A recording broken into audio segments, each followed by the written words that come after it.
Romi Giur is one of those survivors, and we thank the good Lord for that.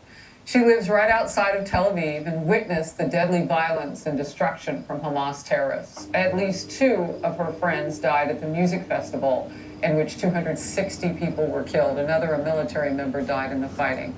Romi, you join me now. We've now seen the music festival, so many people across the world, with paratroopers coming in, the enemy from the sky. Talk to me about that. Not just the sky, actually, Harris. The sky, sea, and land. Literally hundreds of terrorists infiltrated Israel, went into the area of the party, the Nova party. I was actually supposed to be at that party. I was supposed to go to that party. My friends, they went to that party, who turned into a horrific slaughterhouse, full blown out massacre.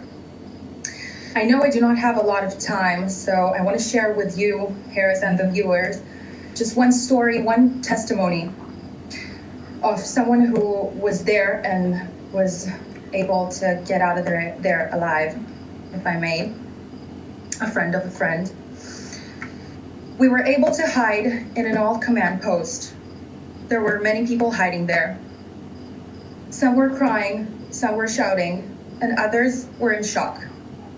My best friend, Liron, was helping the wounded.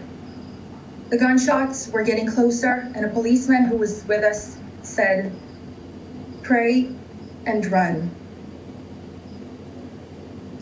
We started running, and I heard how people were falling one after the other. Hamas was shooting at us nonstop. I was able to reach an ambulance, and as I looked back, I saw that I was alone. Liron didn't make it.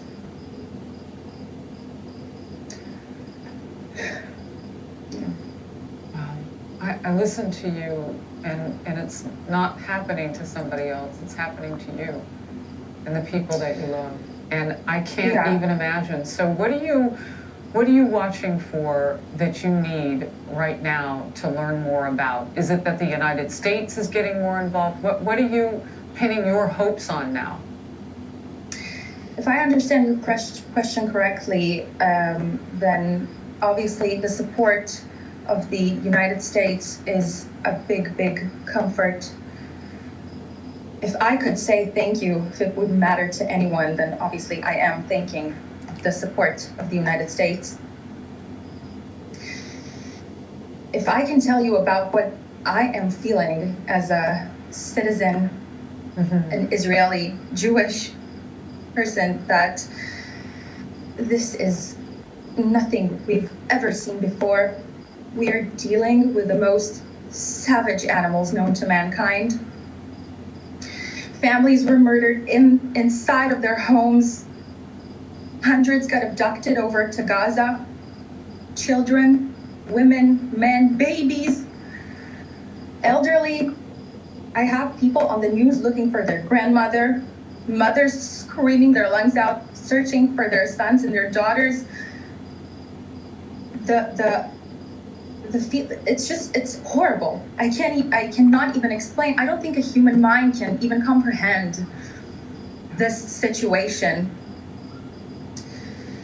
Over 6,000 rockets, even 7,000, I don't even know, were fired towards Israel so far. We are dealing with the worst enemy. The worst enemy. My condolences go to the families that actually been through this horror movie in the southern cities of the country. And still are going through it in the south. And still, of course, still are going through it. And also the most terrifying number of them all. You know, we have over 900 people who got murdered. You know, let me ask you over this. 2,000 wounded. And the number now is above 2,600 for wounded, just from our last reporter. You were in a position as someone who works in media in Israel to get so many of the stories like what you shared with us. And I'm wondering what you can educate a wider audience about the kibbutz and how it is that Hamas would know to hit that, to go in, and now with reports of babies being beheaded, how they know that is where they go. Why? If I understand your question correctly, first of all, I must say I do not live in a kibbutz. I live in a small city next to Tel Aviv, so I And it's by cannot membership answer only, that. and they're typically small. Yes, but also we must remember that all of those places, kibbutzes and suburbs, I'll say, these are all literal next to the wall that separates Israel from Gaza. Ah, So when they broke in through the wall that separates us from them, it was an immediate target because it was right next to it. The Gaza Strip is a very hot area here in Israel. And I'm not talking to you as a reporter or a TV anchor. I am speaking to you as a scared, terrified civilian that had lost a lot of friends. so sorry. And if I may, Harris, I know we don't have a lot of time, but there is a few words I would want to read for you and the American audience that is now watching us, if I may. Go ahead, Romi. Never since the Holocaust did so many Jews died in one day. But Hamas doesn't kill only Jews. They killed Muslims, Bedouins, men, women, children. Hamas is the new ISIS. Right now, almost 1,000 people were murdered and hundreds were kidnapped. To the people at home watching, I want to say that Israel didn't choose this war, but will act decisively to defend its people and bring our men, women, and children back from Gaza.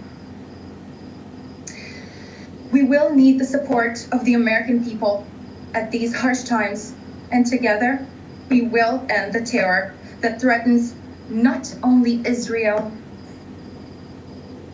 it threatens the entire free world. And on a personal note, I want to thank the people of the United States for all the support and help. We need to spread the word about what is really going on in Israel.